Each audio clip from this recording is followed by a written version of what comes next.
Assalamualaikum warahmatullahi wabarakatuh. Kenapa Angie tidak menyebutnya dalam persidangan? Saya masih berpikir Keanu harus selamat, Om Opa harus selamat. Dan kalau saya mau dibilang penakut, saya terima. Karena saya lebih ingin melihat Keanu tumbuh besar, normal, tanpa ketakutan juga di Keanu. I'm a single parent, kakakku meninggal. So basically I'm running it by myself. Dan aku takut, Mbak. Takut? Demi Keanu? He is my everything. Aku hanya punya dia. It's okay. Aku bilang sama Keanu walaupun mungkin Keanu juga nggak percaya. And then it was a pain for me juga kan. Tapi hopefully one day gitu kan, the truth will reveal. Mudah-mudahan kalau masih ada. I'm not expecting it. Tapi kalau one day it will reveal, aku udah nggak punya lagi dendam buat siapapun juga. Aku hanya ingin the truth is for my son. Aku hanya pengen anak saya percaya sama saya. That's it. Orang lain nggak percaya, itu normal, Mbak. Because they saw me like this. Tapi let my son love me, let my son accept me, and let my son think that I'm doing the best for him. Mengapa? Kalau kamu mengatakan aktor, the big actor di belakang mega korupsi Hambalang ini, itu akan harga bayarannya adalah keselamatan Keanu. Saya tidak mengadjust ataupun tidak mau mengatakan bahwa oh yes there is. Saya nggak pernah bilang oh ini ada kekuasaan besar dan it's my feeling. Ketakutan itu ada di dalam aku. And basically it rise karena a certain experiment. Artinya Mbak, nggak ada orang yang bisa korupsi sendiri. Saya ini siapa? Saya hanya orang yang datang dari Manado, masuk ke politik, logically thinking, nggak akan masuk akal. Tapi should I discuss it? Pentingkah? Rasanya kan itu udah usang juga. Bukankah ini demi kebenaran? Is there any kebenaran di dunia ini? Apakah ada kebenaran? Apakah ada keadilan? It's my question to myself gitu. Karena I was looking for it years by years. Counting days. Hopefully it will come. Dan until today, aku hopeless untuk mencari keadilan dan kebenaran. So I just wanna make myself easy to be a mom. Kamu bisa dibilang atau kamu merasa dikorbankan? At the very first time, aku ngerasa sangat dikorbankan. At the very first, ya. Dan itu mulai degradasi years by years ketika aku di penjara. Aku nggak dikorbankan sih. I'm talking to myself gitu. Ya aku memang bodoh. Aku aja yang mau dicocok hidungnya buat kesana kesini. So actually kita ini diinjak orang karena kita izinkan orang injek. Kita dikorbankan orang karena kita izinkan orang korbankan. And then I was at that position. Bukan salah orang yang mau ngorbanin Angelina Sondak. No, they were totally not wrong. This is a jungle. The fittest, the survival. Ya udah, aku yang mau dikorbankan. It's not their fault. So that's, ya udah, nggak ada yang mau maksudnya nggak ada kata-kata dikorbankan. Sebenarnya kalau aku berkata, I don't wanna do that, aku nggak mau dijadiin tumbal. Tapi it was old story. Karena begitu banyak misalnya mereka yang menjadi tersangka kasus korupsi, terpidana, mereka selalu akan bilang, saya ini dikorbankan. Yeah, it's always like that. Selalu pasti akan bilang begitu. Karena that's the very normal feeling ketika pertama kali masuk. Tapi ketika kita lama di penjara, and then we learn, we really look it deep in our heart. Sebenarnya kita akan menemukan bahwa kita yang salah. Everything, betul lingkungan itu mempengaruhi. Kayak aku dulu mainnya sama orang utan, I don't think about korup. Karena I was happy. Tapi ketika aku dicemplungin di satu ekosistem yang kotor, aku nggak mampu bertahan sendiri. Karena ketika dalam suatu ekosistem yang nilainya sudah dipatenkan, terus kita mau sok-sok bersih di situ, adanya kita juga bakal digeser. Dan kita nggak punya pilihan selain ikut atau lu tergeser. But you enjoy it. Kamu menikmatinya. I did. Makanya aku bilang, aku tidak mau deny lagi. Betul. And then power, money itu tingkat ediksinya itu growing up loh, Mbak. Dari yang kita cuma mau A, kita mau B, mau C, mau D. Dan I was there and I never want to go there again. Itu hanya fata morgana yang akhirnya ketika kita nyampe sana juga biasa-biasa aja. Oh, kita pikir, oh ya, gue kalau kekuasaannya banyak, duit saya banyak, and then I can have the whole world gitu mungkin. Indeed, no. Gitu. Kebahagiaan bisa ada di saat kita pun sedang dikucilkan. Experience itulah yang aku rasa. That's why I want to thank Pak Artijo, I want to thank all my jaksa gitu loh, for giving me such a heavy sentence. Makan orang mengcompare hukuman aku dengan yang lain gitu loh. And then I was saying, aku thanks God, gitu. Aku alhamdulillah, gitu. Karena mungkin ini yang membuat aku seperti begini sekarang. Angie akan selalu dikait-kaitkan dengan kasus korupsi. Seperti yang tadi saya bilang, sekali lancung ke ujian, seumur hidup orang tidak percaya. Kemudian meskipun Angie memang sudah menerangkan, menjelaskan, saya tidak memaksa orang untuk percaya pada saya. Tapi Angie tadi mengatakan, saya menyesal. KPK minta Angelina Sondak melaporkan dalang korupsi Hambalang. Menanggapi isu yang berkembang terkait dengan penyampaian informasi oleh salah satu mantan narapidana perkara Hambalang yang perkaranya ditangani oleh KPK, perlu kami sampaikan bahwa tentu KPK mengajak kepada seluruh pihak yang mengetahui dan memiliki data awal terkait dugaan tindak pidana korupsi untuk dapat melaporkan aduannya langsung kepada KPK. Dan dari pengaduan tersebut tentu tim KPK akan melakukan validasi dan telaahan lebih lanjut apakah memenuhi unsur-unsur dugaan tindak pidana korupsi dan itu menjadi kewenangan KPK ataukah tidak. Ancaman kepada Angelina Sondak itu sebelumnya sudah pernah terjadi juga kepada Nazarudin gitu. Karena di kesempatan lain, ini nggak cuma soal surat gitu. Nazarudin ketika sampai di gedung KPK, dia juga bilang, saya permintaannya cuma satu.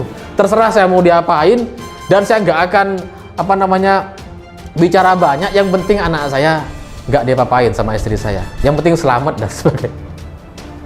Ya ini benar-benar ancaman yang sangat nyata gitu. Ada beberapa poin yang bisa kita dalami dari sesi wawancara Angelina Sondak dan Rossi tempo hari. Dia mengungkapkan bahwa dirinya mengantongi nama-nama yang menjerumuskannya ke penjara. Dan pengakuan ini mengagetkan banyak orang.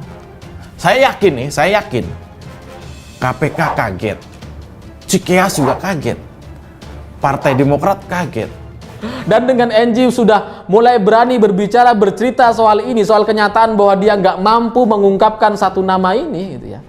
Ini kan sebagai sebuah tanda gitu bahwa dia sudah berani, ya meskipun bicaranya sambil nangis-nangis gitu. Jadi kata kuncinya dari ini ya cuma butuh sekedar backup gitu, sama seperti Nazarudin kemudian merapat kepada Muldoko, wah, Panglima TNI, mantan Panglima TNI. Pasti masih banyak anak buahnya gitu kan. Angie juga sama tuh, tinggal merapat kepada orang yang punya backup gitu soal keamanan dan logistik, wah selesai si biru itu. Partai biru yang suka pil biru, kadernya maksudnya. Ya, Komisi Pemberantasan Korupsi atau KPK meminta Angelina Sondak untuk melaporkan dalang kasus mega korupsi proyek Hambalang. Angelina mengaku dalang kasus ini belum terungkap dalam sebuah wawancara. KPK mengajak pihak-pihak yang mengetahui dan punya bukti awal dugaan tindak pidana korupsi untuk dapat melaporkan aduannya kepada KPK. Kata pelaksana tugas atau PLT juru bicara Bidang Penindakan KPK Ali Fikri kepada Medcom.id. Ali mengatakan pihaknya terbuka untuk mendalami kasus itu lebih lanjut. KPK juga memastikan tidak akan mengabaikan informasi dari Angelina jika memberikan laporan baru. Ya, dari pengaduan tersebut selanjutnya tim akan melakukan validasi dan telaah apakah memenuhi unsur-unsur dugaan tindak pidana korupsi yang menjadi kewenangan KPK atau tidak, ujar Ali. KPK juga terbuka jika masyarakat lain memberikan informasi terkait kasus dugaan korupsi proyek Hambalang. Laporan pun bisa dikirimkan ke email pengaduan@kpk.go.id. Angelina Sondak mengakui bahwa dirinya tak mengungkapkan siapa dalang dalam kasus mega proyek. Angelina mengakui bahwa dirinya tidak mengungkapkan siapa dalang dalam kasus mega korupsi proyek Hambalang.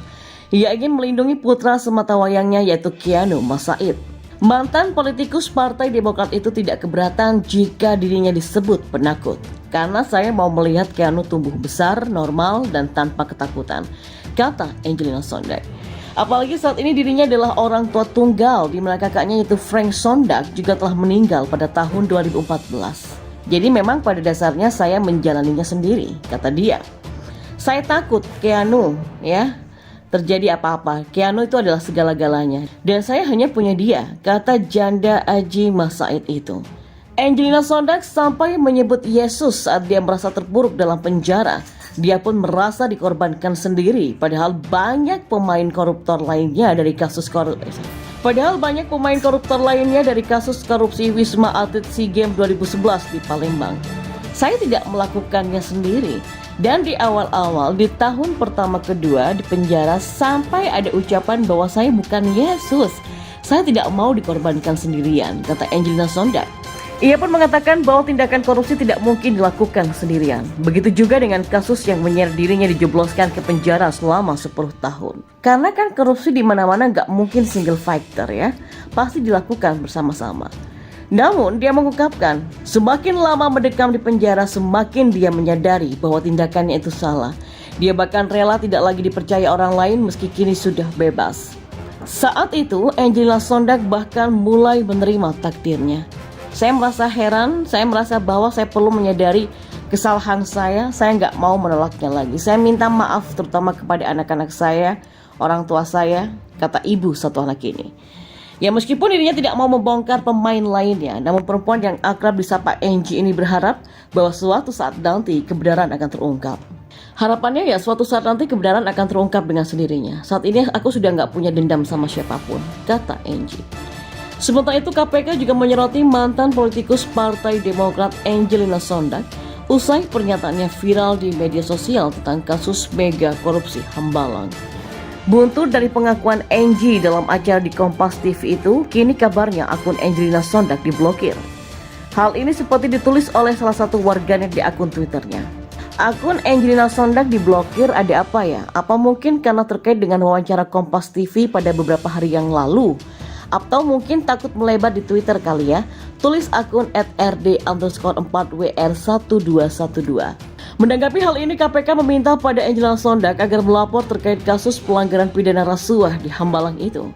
Pihaknya mengaku hendak menindaklanjuti laporan yang dibuat oleh Angelina nantinya. Ya KPK mengajak pihak-pihak yang mengetahui dan punya bukti awal dugaan tindak pidana korupsi untuk dapat melaporkan aduannya kepada KPK. Kata PLT juru bicara KPK Ali Fikri yang dilansir dari laman Republika pada Selasa 5 April 2022. Di saat yang bersamaan, KPK berharap para mantan narapidana korupsi dapat menyampaikan pesan-pesan serta ajakan kepada masyarakat agar jangan sampai melakukan atau terlibat tindak pidana korupsi.